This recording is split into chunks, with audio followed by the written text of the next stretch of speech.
I don't need to be this legend, but I want people to remember, like, I was the guy that gave back. People jump off of buildings when they lose everything sometimes, but you got to remember that that's your vehicle. The only way we were able to get deal 234 was getting around a mentor that exposed us to his network and said, like, okay, you need a property manager, a handyman.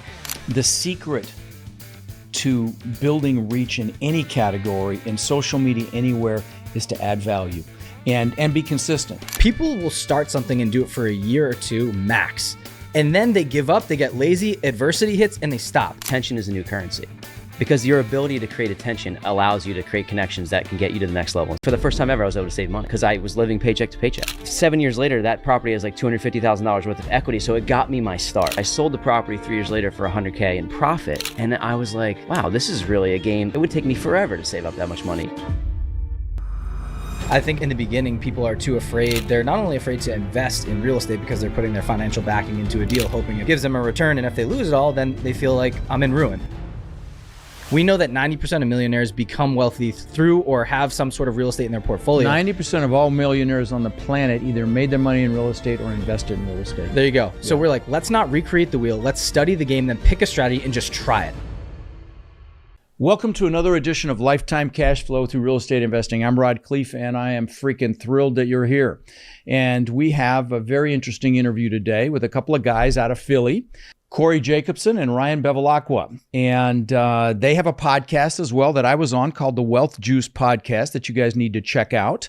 But we're going to have some fun today. Thanks for coming down here, guys. Thanks for having us, Rod. This is awesome. So why don't you, let's start with your story. And I don't know if you guys want to take tag team, whatever, high five, whatever, how you want to split it up here. Rye always likes when I tell the story, so okay, I'll tag him in a little bit. But right. Yeah, basically, 2018 is when we started investing in real estate.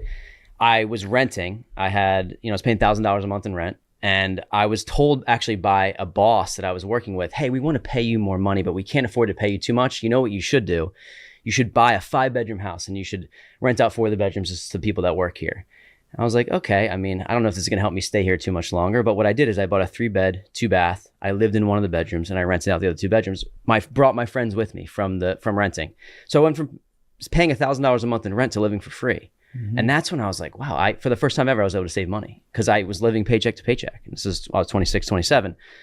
And now 7 years later, that property has like $250,000 worth of equity. So it got me my start. I was able to save up cash. I bought a duplex, $125,000 duplex, $300 a month in cash flow. In Nothing Philly crazy. or Jersey? In New Jersey. Okay. Yeah, just over the bridge in New Jersey. And $300 a month in cash flow wasn't too much, but I sold the property 3 years later for $100K in profit. And I was like, wow, this is really a game. It would take me forever to save up that much money from my job. Rye saw that I was doing that. We had been friends forever. We went to college together. I knew there was some synergy. I didn't know how, but he was like, let's do this thing together. Let's buy real estate together. 2020, we started our podcast, social media, and we started buying small duplexes and single family in New Jersey together. And then the podcast really started to take off. We got to interview amazing people like yourself, started to partner with other people. And we scaled, to just over 80 units. We don't own all of those ourselves. We're partners in some of them, but really the social media and personal branding was the thing that took us to the next level. And it was like, I just never knew real estate was a thing. And once I learned how to house hack, that was the biggest thing for me that changed everything. No, that's awesome. So, you know what, let's talk about branding for a minute, because you guys started a podcast. I've got a coaching program with they call my Warriors, and something I'll brag about for a minute is they now own, I think, somewhere between 265 and 275,000 units under my tutelage, something I'm very proud of, but there's dozens of podcasts in there, a couple of award-winning ones. And I mean, I don't know about you guys, but I feel like we live in the greatest time on earth to create reach. I mean, with social media, with podcasts, with, and your ability to brand. So why don't you talk about your branding strategy, how you created reach? Yeah, so I'll start with this. We had an interview with somebody on our podcast. And it started out with just Ryan and I just riffing. And we felt like, hey, there's so many podcasts out there, but how many of them tell the story of coming along the journey with us, just sharing our journey? We started the podcast and we had 2 units. So I wasn't trying to be some authoritative figure. I was just like, hey, we're telling our story. Maybe it can help you. Because I was listening to people that already had 1,000 units and I felt like, wow, I'm so far behind. Like, I don't know how to get there. So when we started our podcast, we had somebody on. His name's Brennan. Shout out to @BudgetDog on Instagram. He told us this. He said, guys, attention is a new currency. And I thought, wow, okay, what does that mean? Because your ability to create attention allows you to create connections that can get you to the next level and start to have you make money. So we started the journey with just the idea of like, hey, maybe people will listen. And it turns out they did. Chad Carson was the first guy to be like, hey, I'll come on your podcast and riff. And he's I know that name. Is he the land guy? He's the small but mighty real estate investor. He's in Tennessee. Yeah. He used to play college football. Great guy. Thick set guy? No, I'm thinking of somebody else. Anyway, I want to interject something that you just said. You said maybe we could help you when you started the podcast. And I'm going to tell you, the secret to building reach in any category, in social media, anywhere, is to add value and be consistent. And it just resonated with me because when I started my podcast, that's the exact same thing. I used to take free phone calls from my listeners, 30-minute phone calls. I had nothing to sell. In fact, my first episodes, I used to say, I'll never sell you anything because I never planned to. I just went to admit, I'm a fucking liar because I sell everything, but I never planned to, But anyway. Neither did we, by the way. Yeah. But so that approach to wanting to add value is really I guess what I want you guys listening to hear is that's a big secret in all this. Without a doubt. So please continue. Yeah. So, I mean, once we started to grow the podcast a little bit, we started to organically network and get in rooms with people who are just a little bit better than us. Mm-hmm. Like, hey, you have a couple units, let's chat with the guys who have 10. And when they came on the podcast, they realized, you know what, you guys are pretty good at, we call it reverse charisma. And that's not original. I didn't make that up. But it's like, instead of trying to be the most interesting person in the room, why don't you try to be the most interested? And we would interview people and be like, ask them a bunch of questions, and they'd be like, you guys are pretty good at this. Like, you have a story to tell, sure, but you help amplify others' voices. And that was when we were like, you know what? Well, we are gonna take this podcast and just continue to do it. We were doing it once a week. Now we're doing it twice a week. And every single day we post on social media to try to add a little bit of value to someone's lives. And now we mentor other people as well, but it didn't start out like that. It started out, hey, hopefully people will resonate with us. And I know I'm like stealing a bunch of this, but like that's kind of the starting point in the journey. You want to add to that, Ryan? I think you nailed it. No. Okay. Nice box for us. Yeah. Well, another thing you said that's really important. I love that your comment about amplifying other people's voices. That is really well said. But you got in rooms of people that were further ahead than you were. You want to be around people that think what you think is hard is easy. That's the secret to success. And that's why, coaching programs work well. My coaching program works so well. I used to have a mastermind. It was the largest of its type for multifamily. It's about, 40, 50 billion in assets in there. Because I wanted to be around people that thought what I thought was hard was easy, So you built a podcast. I know that, you went from single family to small multifamily. You want to talk about that, why that transition? Yeah. So Ryan and I were buying properties 50-50. We would literally save up our own cash, deploy it, save up our own cash, deploy it. And to go back to what you said about like having our problems we thought they were big. Like when a tenant wouldn't pay rent, I was like, oh my God, what do I do? I remember, Rod, the first property I bought, it was raining inside my property day one. Like through the windows, I got a text on a flip phone from a tenant, and I was like, this is the worst mistake I've ever made in my life. Like, I cannot believe I did this. And then I realized I made one phone call to somebody who I'd met, and he's like, this isn't a problem. I have hundreds of units. This happens all the time.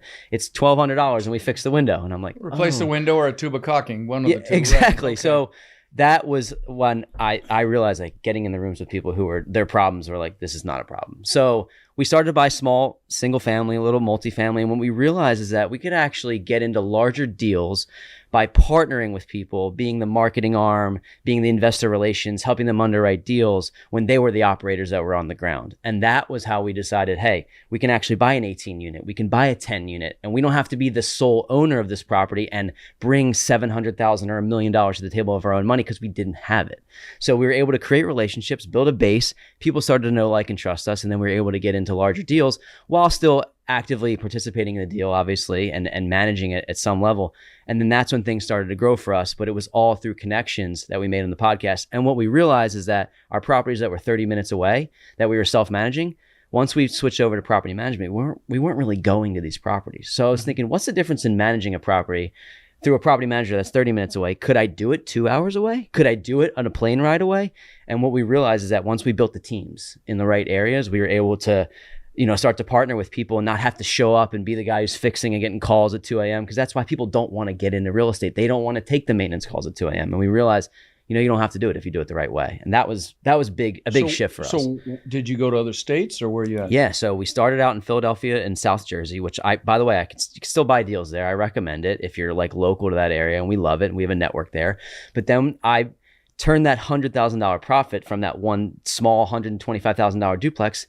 I met my now fiance. She loved Tampa. I went down to Tampa and I was like, it'd be so cool to have a short-term rental here. Like I can come down and visit it when I want. So I took the proceeds from that and put it into a property in Tampa, Florida. What kind of property? It's a single family, 3-bed, 2-bath. But I looked at this backyard and I thought, man, this is an experience for somebody. Like maybe people would love to hang out here. So I connected with coming from Jersey in the concrete jungle, I mean, yeah, I got you. I wouldn't want to. I love coming down here. You actually have a yard. Exactly, yeah. Okay. Palm trees, we talked about this earlier today. Like, man, these palm trees, just something about cool, it. It makes us feel like, like You're everyday vacation. summer. Like you're on vacation. Exactly. Yeah, that's so how I feel. bought this property, found a property management company, and there's challenges with that as well, but made sure it's a real experience for people. So what'd you do to make it an experience? So we're talking Airbnb now, guys. And I know that Airbnb's taken a hit. It is. And how I know that is because my brother has some cabins up in the Blue Ridge Mountains of Georgia. He had to sell a couple because they just weren't leasing. So talk about how you made it an experience and how it's going for you on that. Yeah, so it depends on the saturation of the market, right? But I would say that you used to, in 2020 and 2021, be able to take iPhone or flip phone pics of your grandmother's second house and throw it up on Airbnb and have a 3% interest rate, and you were making so much money. Now, what you're saying it's taking a hit is if you're not serious about it, of course, it's like the competition rises, the cream rises to the top. So this backyard was already pretty much set up, but I spent $50,000 to furnish the place, to repaint it, to make it really nice, to put the lawn chairs out there, to make it like picturesque, Instagrammable, if you will. And now people come and they're like, this backyard's amazing. So I think the difference is making it the actual experience for somebody and having the management be a 5-star hotel, because you're the front desk of a hotel. If you think about this at a long-term rental, if you have a maintenance problem, you can wait 3 days to get somebody in there. But at a short-term rental, they have towels at the front desk of a hotel. So you got to bring the experience and you have to bring the service. And that's where I think people fall off, is that they don't have a team or system in place that really knows how to like create a hotel experience. And that's, to me, the difference. And also it has to be a place that just people love to go see and take pictures of. And that was the difference for us. Interesting. And we don't have a ton of Airbnbs, but we love that asset class is like, I've got students that are doing midterm rentals very successfully. Yeah. Where they'll get a traveling nurse in for 3 months, 6 months, whatever, and killing it. So that's another strategy in that vein. So you did some Airbnb, you've done some small multifamily. Are you in any other asset classes? No, that's it. And you mentioned small multifamily. I'll let you jump in here too. But like that 10 unit that we recently bought, that midterm rental was the exact strategy. It's in Quechee, Vermont. It's in like a B+ A- area. We met this operator that we essentially dated for 2 years through our podcast, and he said, "Guys, there's this property here. I want you to help us underwrite it. But what the process that we're going to go through is, hey, a 2-bed, 1-bath in this area would rent for $2,100, but we're 15 minutes from Dartmouth Health. So what we're going to do is we're going to go direct to the healthcare system, and their stipends for 2-bed, 1-baths are $3,000. So we're going to put 6 of the 10 units are going to be midterm rentals. We're going to manage it a little bit differently. We're going to furnish the property, and then they're going to be able to come there and rent for 16 weeks or 9 weeks or whatever. And you're going to get a 50% increase in the rents. And that was that midterm rental. If you're getting into real estate now in 2025, there's a lot of people out there teaching specifically this, but midterm rentals, I think, are huge because there's no regulations around the 30-day stay. And that's huge, where regulations in Dallas. Over a 30-day stay. Yes. Under 30 days is where the hotel lobby gets involved and screws up Airbnb. Exactly. We have that here in Sarasota. Okay. That's awesome. So, talk about when you first got going here, particularly into a larger deal besides a house. Talk about the implications of the first deal. Talk about, because I see it with my students all the time. That first deal, it takes the longest. It's the most stressful. It's the scariest. And I'm kicking them in the ass. You go do it. Just go do it. 3, 4, 5, 6, 7 months later, they get one. And then a month after that, they've got 3. I'm like, what the hell just happened? So what's your experience? Yeah, I would say I took 2 years to get my first deal because I was in analysis paralysis. I didn't know what to do. I didn't know what to look at. But then the difference between that 2 years of the first deal and the next 9 months or 10 months to the second deal, to me, once you get the first deal, you can learn the playbook, and then you're able to say, hey, I took all these things. What did I like? What did I not like? How did I mess up? I take the bad out, I bring the good in, and I'm able to repeat it. And I think once we had the first deal, that house hack, the 3-bed, 2-bath for me, I was able to, first time ever, like be financially responsible and save some money. And then the second deal, I had a little cash flow coming in. So it all compounded. It's like getting to $1 million in net worth is like, it could take you 5 to 10 years, but then to 2 million, it might take you 2 or 3. It's like that in the real estate game is once you get your first, you understand the fundamentals of it. The secret sauce to us was getting around people that have already done what we were looking to do at a high level. And you mentioned students, mentorship, all these things. I think in the beginning, people are too afraid. They're not only afraid to invest in real estate because they're putting their financial backing into a deal, hoping it gives them a return. And if they lose it all, then they feel like, well, then I'm in ruin. For us, it was shifting the mindset to, hey, once we did this successfully, we had the confidence that we could take down deals and we could try new things, right? We had the backing ourselves.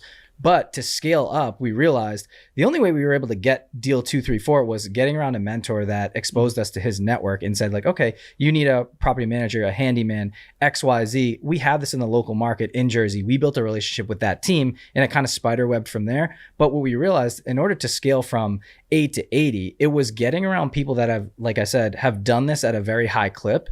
And once you get in the rooms with them, you're exposed to how they analyze deals, how they build out their team, how they scale. And then just you naturally get pulled up to that level and you start studying other things because you know the accountability is going to be there. You want to be able to talk the talk and walk the walk when you're in those rooms. So when the lights are closed and the doors are shut, we were going and studying and we were making sure that we were kind of like fine-tuned. That's good. Yeah, I mean, a rising tide lifts all ships. And like we said, you want to be around people that think what you think is hard is easy.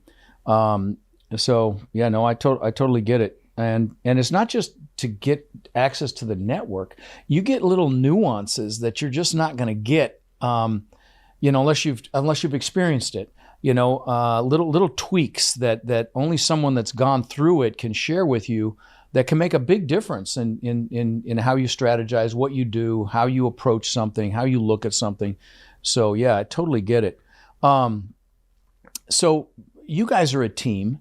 What are each of your superpowers and how do you align to work together? Like what, Corey, what do you do? And Ryan, what do you do in your partnership? Yeah. So I'm full-time in the real estate and Rye's still managing his W-2 job. Gotcha. So, what that does for us. Are you in sales, Ryan?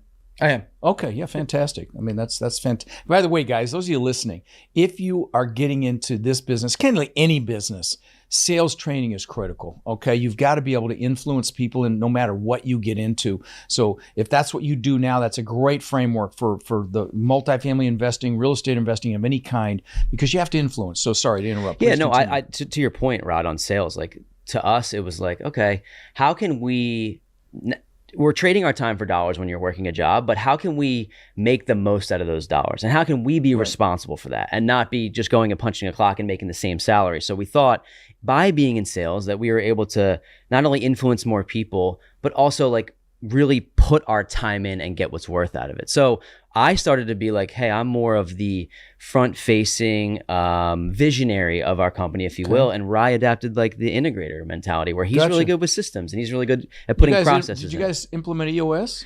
I'm familiar with it, but we haven't implemented because you said use the term integrator, and that's from that's one of the terms there. So guys, if you don't know what I'm talking about, there's a book called Traction by a guy named Gino Wickman, and it talks about the entrepreneur's operating system, which is we use it in all my businesses. It's extraordinary. I highly recommend you guys implement it. Yeah. Even in a small company, it's a game changer because you basically come up with 90-day goals, and so we visit. The team gets together every 90 days. We redo our goals.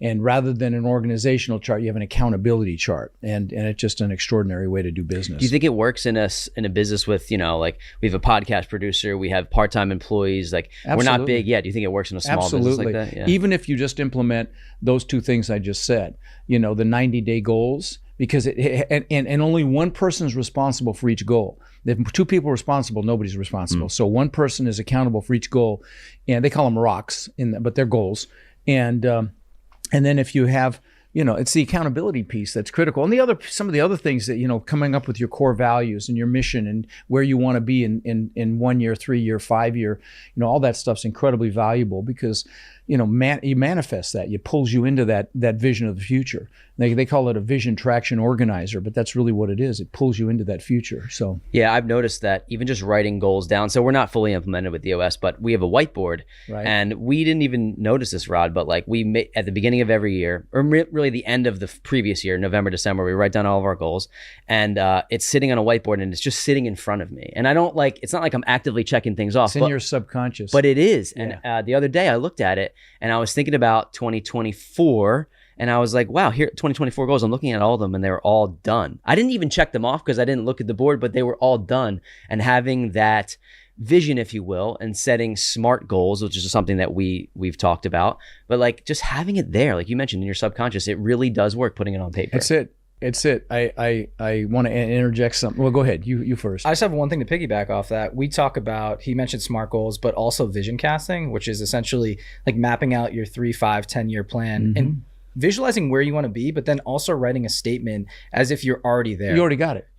Thank you for blah, blah, blah, blah, that you already have it. You're just thanking God or whatever. Yeah. Yes. And you basically put like what car you're driving, what home you're in, what area you're living in, who's around you, what you're doing for work, and how you're spending your time. I just want to touch on this. Corey and I did this about 3 years ago. We wrote everything down on paper and he mapped out his essentially his vision, not vision board, but like vision statement, if you will. And he's living every single thing that's on that board of what we put down. He basically wanted to escape the W-2. He wanted to work as a digital nomad from one of his properties and be able to do what he wants when he wants. And there's so many other things to it, but to a T, he's living out every single thing that was on there. And I just, sometimes when we're having a rough month or something like that, this roller coaster of entrepreneurship, I remind him of that. I'm like, dude, I've had a firsthand seat of watching you do and live the life that you said you wanted to do. That's cool from a partnership and a brotherhood perspective, just to remind each other. It's not only about the wins and the losses, but it's like keeping each other grounded to, hey, like we're enjoying this journey, but you're fulfilling what you said you wanted to do. And keeping each other focused on outcomes rather than belaboring a setback of some sort. It's natural human tendency to focus on what we don't want and what's happened to us. And so no, that's, and Rod, that's it's a awesome. Never-ending game though, right? Because we shook your hand today and we've interviewed on our podcast, and I'm thinking, man, like look at the level that Rod's at. Now you have a couple more gray hairs. You've been around doing it longer, but then we get into rooms with bigger people, and then like you said, their problems are problems of yesteryear. But it's a never-ending game, and staying grounded and staying in the moment and knowing that you're doing the right things is a challenge for I think any entrepreneur. And staying focused on your outcomes rather than the pain. Because you're gonna hit speed bumps, and when you run into a wall, if you put that outcome in your mind's eye and you change your approach, that's a success formula. When it happens again, you put that outcome in your mind's eye, you change your approach, and rinse and repeat that. It's never a straight line, and I had a FaceTime call with my ex last night. She's my best friend, and I'm laying in bed and I'm looking up on my ceiling and I saw the stuff that I had on my ceiling. It says $1 million a month. Used to say $100,000 a month. I've eclipsed that by a lot, but it says $1 million. But then I had a list of my goals there, and I had to put my glasses on to see it. And she was looking at it, and I got a place in Miami. We're buying senior housing. I'm going to Pittsburgh tonight to do due diligence on our first senior housing thing. And this shit's on the list. I mean, this is how it works, guys. And is it literally written on the wall on your ceiling? It's on a piece of paper that's taped to the wall up there. Yeah. And that's in my bedroom. She used to hate it when she was with me. I'd have that crap up there. But this is how you manifest. I've got a planner. It's a shame I don't have it here. I could show you. It's in the other building. That's got pictures of things that I wanted in the back, and I got all of them except one. There's a picture of a guy with a six-pack, and I put my head on it. It's under there, but it's well padded above it. But but that's about the only thing I didn't. What get. we've done, actually, it's funny you say that. Is that it's not on my ceiling? That's a good idea, because you literally first thing you see in the morning. But on the for people that are listening, one thing that you can do is put it on the background of your phone, because how much time do we spend on those dang things in our pockets? Like put the list on the background of your phone, or a vision board on the background of your phone. Yeah. I actually don't have that right now. I have a beautiful picture of me and my fiance on the background of our phone, but I used to have that, and I know you do too. And I think that is something that's like subconscious. You look at it every day. So I've got a recliner over. I've got my office over in the other building, and I've got 4 or 5 vision boards right there next to my recliner, you know, and I manifest. I do gratitude every morning. You know, thank you, God, for the people that I love in my life and my students and my foundation and so on and so forth. And then I look at those vision boards and I do gratitude for those things on there as if I already have them. And that's how it works. It absolutely works. There's one thing that I've been trying. As we mentioned, we've interviewed a bunch of other people, and it's you pull little nuances from them and what they've done to manifest things. And I went and bought the Lamborghini fob just to have it and hold it. I don't quite have the car yet, but then yesterday we came down, staying at Corey's place ahead of this interview, and I was like, I'm gonna go for a quick run, and it wasn't just to go work out and clear my head, but I knew 2 blocks over there are these waterfront properties. They have the palm trees, but I knew they'd have all the cars and all the homes that I eventually want to have. So I just ran down that back and forth just to soak it all in. I'm like, I need to be around this more often. And I think that's why when he and I were talking about building out our lifestyle, he's like, I need a place in Tampa. I went down there. I need to be able to surround myself with what I want to be in the next level. Because in the concrete jungle, you're looking back and forth. You're seeing people drive to their 9-to-5s every day. And I'm like, I'm not motivated here. Like I have to put pictures up. I have to put all these things around me in my office to get motivated, but to really soak it in, enjoy the sun, have the palm trees and the car that you want, the house you want right next to you, and you gotta realize be around it. Touch it. You got to feel it. You got to be around it. I remember, well, you should come to my condo in Miami. There's got to be, Don't invite us, there's got to Rod. be We'll be 10 there. Lambos, 10 Ferraris, 10 Rollses, 10 Bentleys. I'm not kidding. That's just on the 3 floors I go to park to my parking spot. I mean, it's insane. But I remember going to the yacht show in Miami, and I, you know, when the guys weren't around, I'd lay on the bed in there. I'd sit in the captain's chair, and I would just take it in, just like you just said. You got to live it. In fact, when I was 16, I was dating a girl whose dad was in real estate, and he had 2 Corvettes. He had 2 Lincoln Continentals, and he let me drive his Corvette because I was dating her. He let me take her out in it. And I got a picture of a Corvette. It's before the internet. This is out of a magazine. And I put it on the visor of my bone ugly shit Ford Granada that I was driving. And within a year or 2, I had that Corvette. And I'll give you a couple more examples. Then this is when the TV show Magnum PI was out there. And he drove a red Ferrari. And I thought that was the coolest freaking thing I'd ever seen in my life. So I got a picture of that actual Ferrari, put it on the visor of my Corvette. Within a year or 2, I had a Maserati that looked just like it. And the last example would be the Lambo. I used to visualize having one of those, and you know, Mike Tyson bought him and his 2-week wife matching white ones back in the day, Countachs, just before you guys were born. But anyway, but I had the pictures of those, and my son actually had a model. Do I have it here? Yeah, I do. There it is. Had a model. Had this model of a Lamborghini. I've got about 30 of these models in the storage here behind you guys here in our attic of models, cars that he had. This is the exact same color and style Lambo that I bought that I wrecked. But anyway, you know, that's how this stuff works, guys. That's what you're looking to do, right? It's exactly what I'm looking to do. Yeah. The Countach, I think that was in Wolf of Wall Street, the white one, I remember. Yeah. But, That it's it was amazing. there too. Yeah. My Maserati was actually in Scarface. Very cool. Yeah. I'll show you a picture after we're done. I would love it. It's the power of dangling the carrot, though, right? Like you need that thing to chase. Well, you got to your- visualize it. You got to imagine that you have it. Mhm. That's the way God works. Yeah. So there's a guy on TikTok named Neville Goddard, and guys, if you're listening, you should check him out because, you know, he basically has one prevailing message, which is live and feel as if you already have what you want and you get it, and that's it. But he really does a great job articulating in Neville Goddard. But anyway, so, all right. Well, let's talk about mindset for a minute, guys, because I know you guys love talking about it as well on your podcast. So what are your thoughts on mindset? Yeah, I think the biggest battle in life lies between your ears. Mhm. And you can make excuses or you can make things happen. And so getting into mindset for us, I think originally you kind of think when you get into the game of really the next level of life, it's rah-rah. And it's hard in the beginning to wrap your head or wrap your mind around mindset. You're like, listen, I'll figure that out, you know, when I'm in the game. But for us going back, every single piece of success we've ever had came from mindset. Once again, the power of manifestation that you said, getting around the right people and being around the minds that are doing the things you want to do, those have elevated us to that level. So we dial in on this a lot. We mentioned the power of manifestation, putting these little things around us on a daily basis to remind us of what we want to be and what we want to do.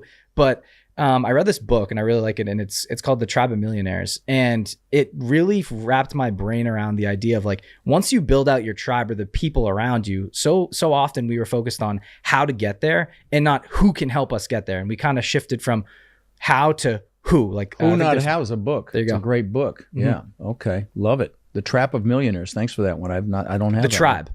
Oh, The Tribe. Oh, I know that one. Okay, I thought you said Trap. Okay, Tribe of Millionaires. That's a great book. Okay. Yeah, people do think it's all woo-woo and rah-rah, and I get shit about that all the time because I spent 20 years with Tony Robbins. I was on his team for 8 years, and I incorporate a ton of the stuff that I learned, and he's brilliant. He's the best in the world at it. And like I'll do a goal-setting workshop at one of my boot camps, and occasionally I'll see a guy that's just kind of sitting there fucking around thinking it's a waste of time, and I'm like, you're a dumbass because this is the secret. This is 80 to 90% of it. And I tell people, you think the real estate knowledge is the secret. No, it's to actually go out there and freaking do it. And to do that, you gotta want it. You gotta have a burning desire. That's how you push through the fear, the limiting beliefs, or you get uncomfortable to actually go do it, right? 100%. I think I'll let you jump in here, Cor, but there's things that people go through in life, whether they're good or bad, but there's, it's hard for me to explain exactly what it is, but there's that chip on someone's shoulder or that intrinsic burning desire or fire that drives them. And I think people stray away from that sometimes and they're embarrassed by it and they're like, no one thinks like me, or I'm different, or I was raised in this family. We didn't have money growing up. So real estate's not for me. Wealth's not for me. Right. Or I have been born with less in my toolbox than someone else, and they run away from that. But when you can kind of formulate that and turn that into a motivating power, that's something that'll last with you forever. We talk a lot about our whys and living for someone else outside of ourselves, or leaning into that thing that might seem like a downfall. And that's, once again, mindset, where if you don't believe in something like that and you're just like, it's not for me, blah, blah, blah, those people, the rich are the rich. You can change your life by meeting literally one person. I literally get hate from the people you just described every single day, several times a day. Sometimes I get sucked into it and I try to kick them in the nuts and, come on, dude, they're feeling sorry for themselves. No one should own 800 houses. I'm like, okay, like you're the reason I can't buy a house. Yeah, really? Okay. I get so much hate like that, and it's so sad, candidly, because they're locking themselves into their own pity party, and so it really is sad. And so what you just said, to turn that around and use that to motivate your ass to go do something. Because anybody can create wealth. They just got to go do it. Once you see that it's possible for yourself, I think that's why we go back to the first deal for us. Because, you're reading the books, you're listening to the podcasts, you're watching all the seminars and all these things. And until you actually do it, you make the offer, you analyze the deal, you find something that looks good on paper, you make the offer, that offer gets accepted. Once it's accepted, like, it's game time. You have to go. And so when we went through the motions in our real life and took the training wheels off, that gave us the confidence to say, this guy did it. Why can't I do it? And so you see these people, it goes back to one of our inception stories here. We haven't talked about it yet, but what really motivated us to get into real estate, we would come back from our 9-to-5s. Corey and I lived together at the time. And we would always talk about, like, we see all the amazing cars driving by, but what really changed our mindset was this game of wealth. We had this gentleman, he was probably in his mid-30s. We were in our 20s at the time, kind of a goofy guy, coming in, he collected our rent check. I'm like, this guy owns the property? We're paying this guy? He's not smarter than us. Like, what did he do? So then we decided, hey, dude, let's study the game. We know that 90% of millionaires become wealthy through or have some sort of real estate in their portfolio. 90% of all millionaires on the planet either made their money in real estate or invested in real estate. There you go. So we're like, let's not recreate the wheel. Let's study the game, then pick a strategy and just try it. There came the house hack, the duplex, and then we scaled up to the multi from there. But it was going through and seeing, if one person can do this, why can't I do this? It's possible. And I think that's like going to meeting your heroes, right? They say never meet your heroes, because when you meet them, they're just a human being. Like Corey and I have,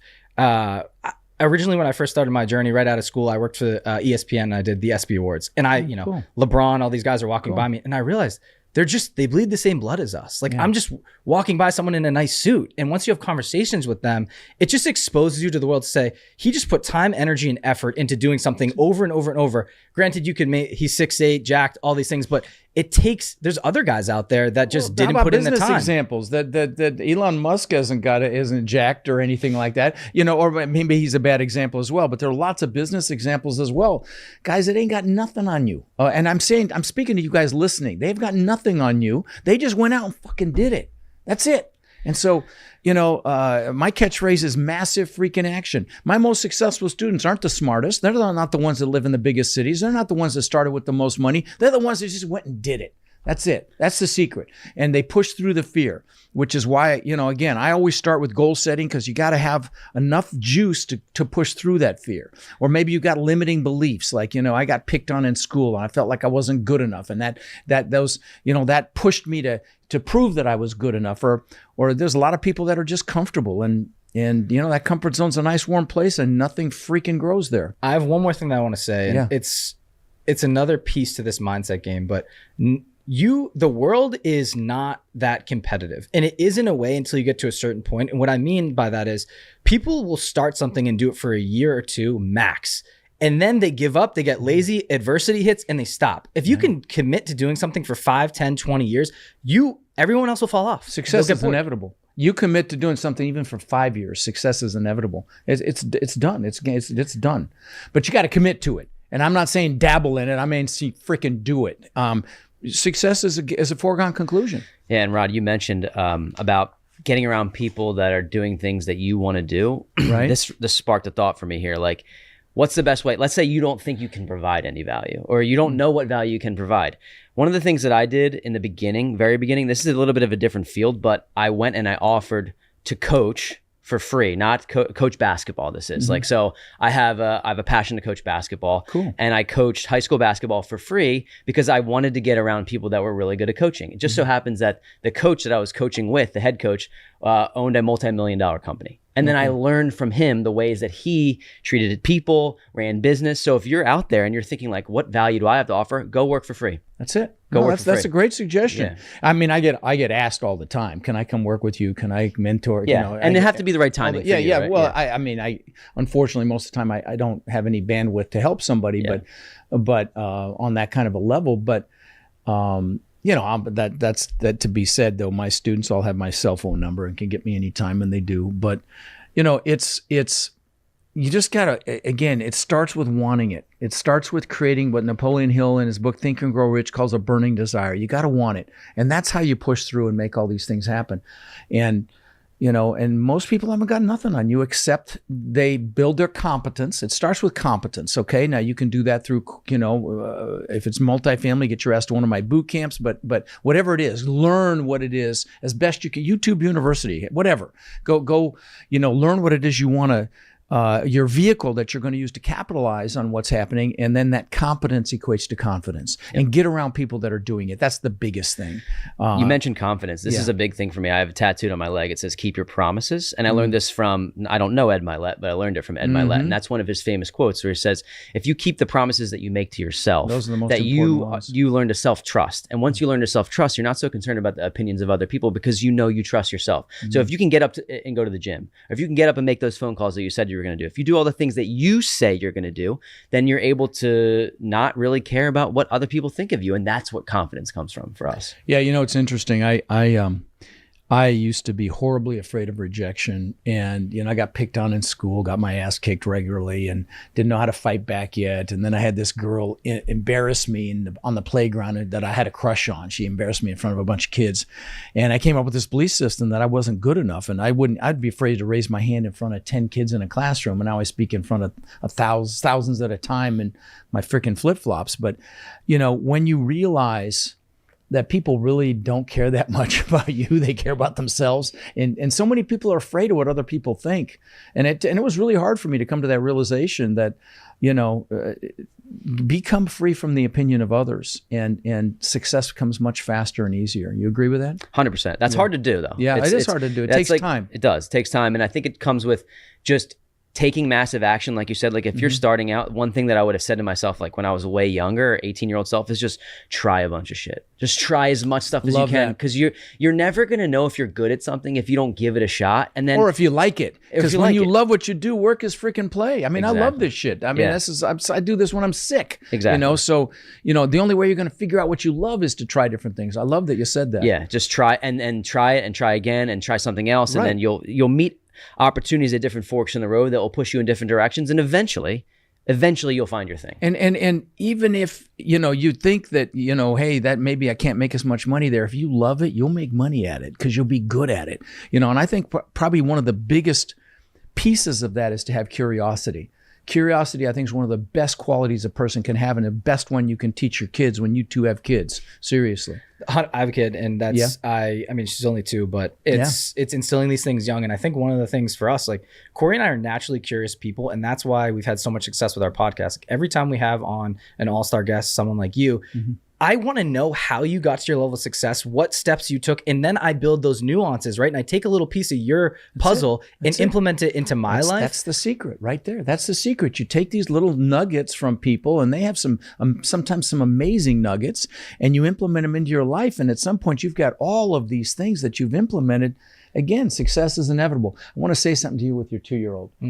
Have you seen those videos where a parent has a child stand in front of a mirror and say, "You're amazing, you're great, you are loved, you're beautiful"? I would encourage you to do that. You do? We actually do it. Fantastic. We have this standing mirror in our bedroom, and every morning when we get her dressed, we go take a look at yourself. She goes, "I'm so pretty." And like that's it. That builds the confidence. And confidence is the freaking secret sauce. 100%. Yeah. It's funny how you can just watch the minds mold so young as a kid, but she's so charismatic. It's her personality too, but we reinforce it and we let her be her unique self and all that. And I know it'll carry on. There's a new journey every single day. And I'm not afraid to fail either. You know, I met Sarah Blakely, the billionaire owner of Spanx, and her and Jesse Itzler at a conference. And she told me that her dad used to ask her, literally on a weekly, her and her brother on a weekly basis, "What have you failed at this week?"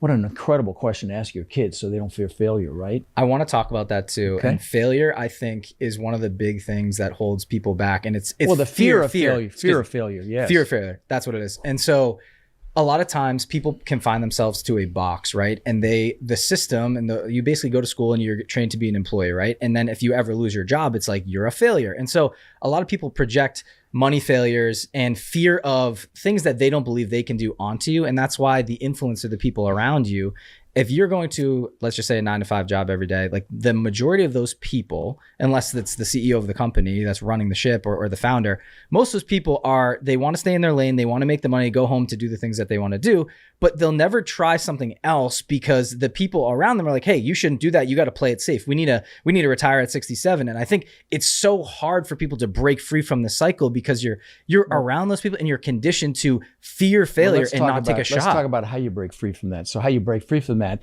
is you get around people that want more out of life, okay? Because most people default to a peer group they work with or they went to school with. And those people have their own limiting beliefs, their own fears, their own box of the world. Or maybe they don't want to lose you. Maybe they don't want to feel like a failure if you succeed. And they will hold you, and sometimes it's family. Love your family, but choose your freaking peers proactively. So that's one piece. And don't fear freaking failure.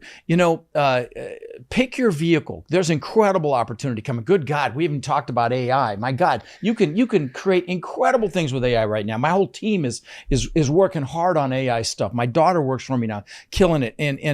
And so, don't fear failure, fear regret. Fear being in the same freaking place you are right now a year or two from now. That's what you want to fear. I call my failure seminars, right? That was a $50 million seminar in 08 and 09. But I've built 29 businesses so far in my career, several worth tens of millions of dollars. Most were spectacular flaming freaking seminars. But we fail our way to success. And so, again, fear regret, don't fear failure. And the other thing is, when you get into a business, whatever it is, recognize that it's your vehicle. It's not you. So if that vehicle fails, you're not a failure. Yeah, maybe that didn't work, but you get your ass back up and you move on to the next thing. Now, if that becomes your identity, then you look at yourself like you're a failure, which is why a lot of people, people jump off of buildings when they lose everything sometimes.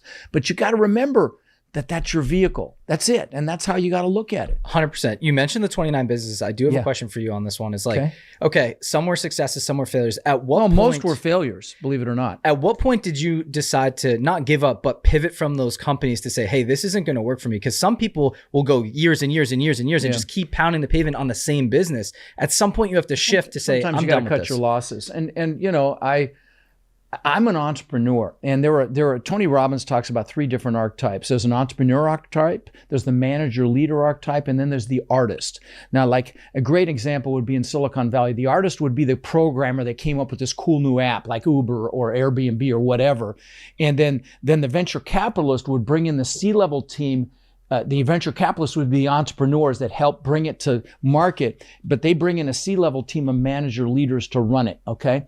I'm the entrepreneur archetype. I want to get in and then get out, okay? So it's very easy for me to cut my losses and say, fuck it, I'm done with this. It's not working for me.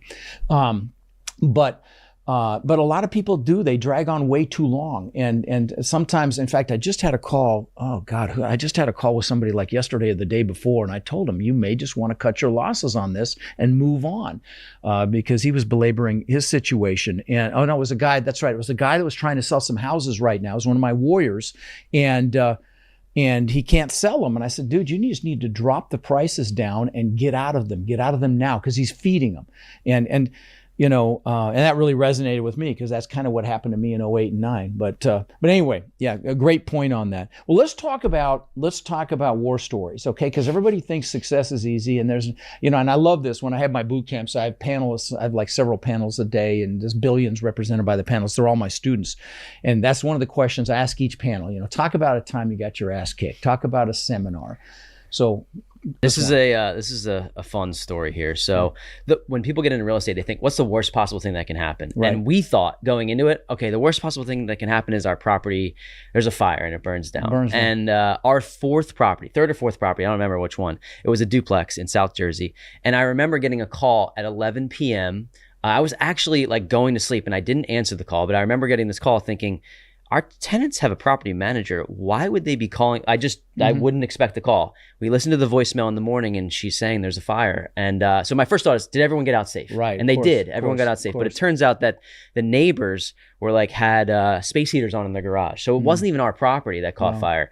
Their property caught fire. It like blew over to our property, and it was a complete and total loss. And Ryan and I were thinking like, oh my God, what do we do? Like this is the worst possible thing that can happen. Like what mistake could we have made? How could we have prevented this? Turns out sometimes you just can't prevent it. So we had a property burned down, and here's the value of having somebody in your corner is that we were able to go and talk to people that have had this experience before. This is what you do. This is what you document. This is who you talk to. You get a public adjuster. You do. Exactly. And right. I met the public adjuster there. I was like, what do you think? And I went through it with extreme intention to know that, hey, if I make some mistakes here, it could cost us. So I went there, and it turns out it was a total loss, and we got an insurance covered it. And that's why you have to have the proper insurance person in your back pocket. But we had people that were telling us what to do, how to do it. And it turned out that one of our biggest mistakes ended up being something that allowed us to move into something different, a different property. But it was, I mean, that story. You typically make money when you have a fire. I don't know if you guys made a little money. We did make a little money because the property, we got a payout. You know, you have to pay capital gains more than it cost you to fix it. Exactly. I had a fire and 20 units burned down in my Nashville property, and thank God nobody died. Yeah. And it was very scary because there was a kid in one of the units. As the fire was moving down the building, there was a kid in one of the units. His mom had said, don't come out. And they were knocking on the door, getting people out. Thank God the kid walked out. And no one got hurt. No, a woman jumped out of a third floor window and hurt her knees, and she tried to sue us, but we didn't cause the fire, so we're not liable. But I'll tell you a funny story, because I used to make a lot of money if a place burned down, if I had a fire. Back in the day when I had 500 houses in Denver, I had several fires, all tenant caused. But my ex-wife, not Tiffy, the one prior to Tiffy, would hear me on the phone say, "Oh my God, oh, did anybody get hurt? Oh, thank God nobody's hurt." And then she'd hear me get off the phone. I'd be like, "Yeah, baby," because I knew I was going to make money. Because we'd fix the place up. You know, I had contractors and stuff. We'd fix it up. I made money every single time it happened. And thank God I'd never, and knock on wood, never had anybody get hurt. Thank God. But we had a tornado in 101 unit asset we have in a suburb of Dayton, Ohio. Literally 3 months or 4 months. Don't quote me on this, but a few months after we bought it, tornado hit it and freaking destroyed it. All 101 families had to move.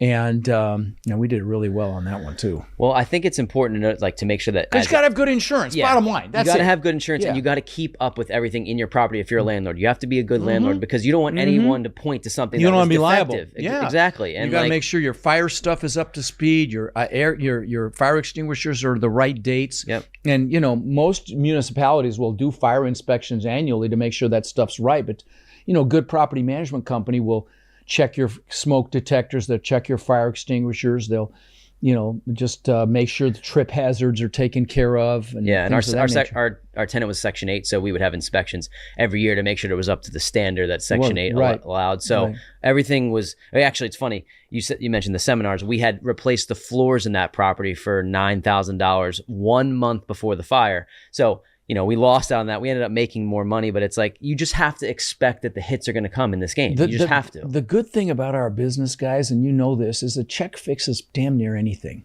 That's the good thing. In some businesses, you don't have that luxury. In our business, pretty much a check will fix most things. And, when you have that mindset, it makes it less scary and painful when you think about things, but you got to have enough money to write the checks. Yeah. And that's why you don't dabble in this business, and you raise enough money to make sure you're going to cover any eventualities when you buy an asset, Yeah. So, like we're buying this senior housing facility in Pittsburgh, and we've got a significant cushion because, we're raising enough money that things could go really bad and we'll still be fine. Things aren't going to go bad. We've got an incredible operator, but yeah. So you guys are obviously into mindset and psychology. What are your whys? This is a good one. So I grew up middle class. I didn't want for anything when I was young. So I take actually solace in that. And I think hey, man, there's people that want it bad more than you even. So you have to prove it to yourself that even though you came from a great living, I grew up in a great household. My parents were loving. So I want to use that as fuel as to but I still had this thing in the back of my head that wanted more. And I remember thinking to myself when I was young, man, my dad worked his entire life as an entrepreneur. He didn't have the exit that he wanted, but he was successful in his own right. And he gave me everything that I could ever ask for. My why is to give it back to him because he's 67 right now and he didn't have the exit and the walk away from his business that he thought, and he still has to work and he makes a good living. You shouldn't feel bad for my father, but he didn't have, he put in 45 years with the same business and didn't get out the way that he wanted to. So my goal is to make sure that he can ride off into the sunset and give him just a little bit more than he gave me. And I think I don't have children yet, so I imagine I would feel that way about my kids. But my why is to just make sure that he feels like, hey, even if I didn't have an exit, I raised children that love me so much that they would do anything for me. And what to me is how could he be more proud? That's an incredible why, brother. That's an incredible why. I bought my parents a house down here in Punta Gorda, bought them a car, took them on cruises, and there's no greater feeling than doing stuff like that for your parents. I'm just going to tell you I'm ready now. for it. Yeah. How about you? That also motivates me too. I mean, our partnership too. I think my why's changed a lot over time. Well, you got a baby girl now too. I do. And so that's the easy cheat code answer. And I could say, everything. Well, that's an important one, brother. It's amazing. It changes your life wholeheartily. But I will also say there's a piece to living for someone else. And I think a lot of people talk about that and wanting to provide for others. And I, very similar to Corey's, I have two brothers and it's interesting when I have conversations with entrepreneurs, I find that most of them, it's really interesting, are the firstborn and they have siblings and you become a leader early on and people to look up to. And so I've always found myself I'm a year ahead of all my best friends. And then my two younger brothers and there's a lot of younger people. And I've always had to kind of pave the way. And I only recently realized this when I kind of reminisced and went through and kind of took a look at my life and why I do things the way I do, because I've been asked this question a lot of times. And so a lot of it is living for those people. I want them to see the person that they believe in and the person that does things contrary to popular belief and was the one who broke the mold and saw other people living bigger lives and decided to take the initiative, the plunge, and try to do it himself. So I can motivate them in certain ways. But then also there's other things I was born with a certain toolbox, not only on the personality side, there's a lot of people that aren't extroverted, that don't put themselves out there and that are afraid to go talk and ask questions to people. So I feel like I'm doing myself a disservice by not leaning into that and trying to serve and provide value to the most amount of people that I possibly can with that voice that I've been given. And then on another side is I want to fulfill my purpose. I see all these people living big lives and it's not always about the money. It's about spending time with family, having the freedoms to do what you want, when you want, but leaving my mark on this world, not so much so that I need everyone to remember who I am. I don't need to be this legend, but I want people to remember I was the guy that gave back, that lived out his purpose and brought up all the other people in his community with him to the level that he was able to reach. Power moves to those who serve. Bottom line. And both of you had decent upbringings and you could have been complacent. A lot of people become complacent and comfortable and they're not motivated. So you guys found wise outside of yourselves, which is really the secret. Beautiful. Well, listen, I really appreciate you guys coming down here. This has been a lot of fun. You've added a tremendous amount of value, and I'm excited to see where you are in another year or two. I'm sure it'll be extraordinary.